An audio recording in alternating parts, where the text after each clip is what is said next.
Hello, this is Dr. Steinhauer. This is a video tutorial on how to complete problems 8 and 9 on Kappa set 8. These are density problems. We're thinking about the density of interstellar space in its most dense and least dense spots, and thinking about how much mass that is and how big a space you'd need to get a certain number of mass. So the formula we need to know is density, which I will denote using the Greek letter rho, R-H-O. This is kind of looks like a curly P, but that's the Greek letter rho. Density is equal to mass divided by volume. And in this case, I give you, we're talking about spheres, we're talking specifically in number 8 about the radius of the Earth, a sphere the size of the Earth. We know the volume of a sphere is 4/3 pi r cubed. Okay, so in question 8, we are asked to find the mass given a density and given a volume that we can calculate.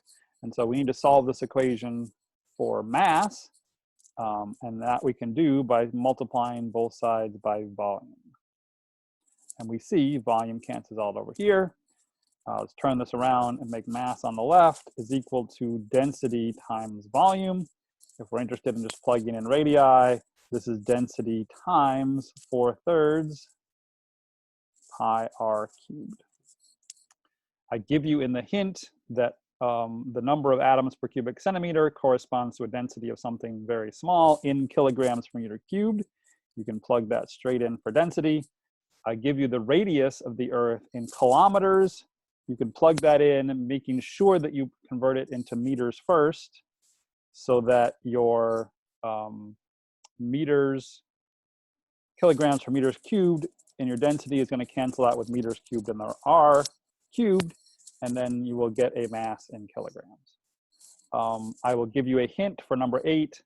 I give you a comparison mass for a bowling ball, which is 5 kilograms. Your answer should be within an order of magnitude of 5 kilograms. For number 9, I give you a density again, but this time I give you a mass and ask you to solve for the volume or the radius that it would take to have a mass that big. And this is an important thing if we're thinking about where stars actually form in the interstellar medium in these molecular clouds. How big a region are we talking about? Did the material that formed the sun actually collapse from? This is actually an important thing to think about. So for number 9, we again are going to start with density equals mass divided by volume.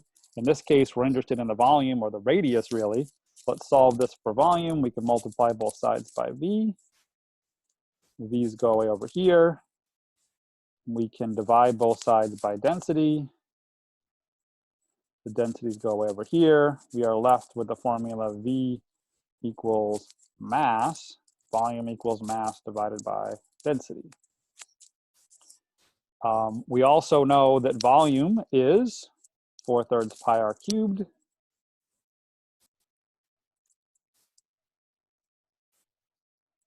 So now we have a formula that we can solve for r cubed in terms of all of these parameters that we actually know.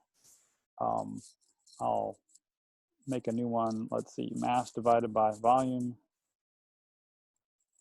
mass divided by density equals 4/3 pi r cubed. Let's just carry this out. We need to get rid of the 4/3 pi first. So we can go divide both sides by 4/3 pi, basically. M over rho times 4/3 pi equals r cubed. If we want to do a little bit of cleanup, we can move the 3 up, but it doesn't really matter. And then just take the cube root of both sides.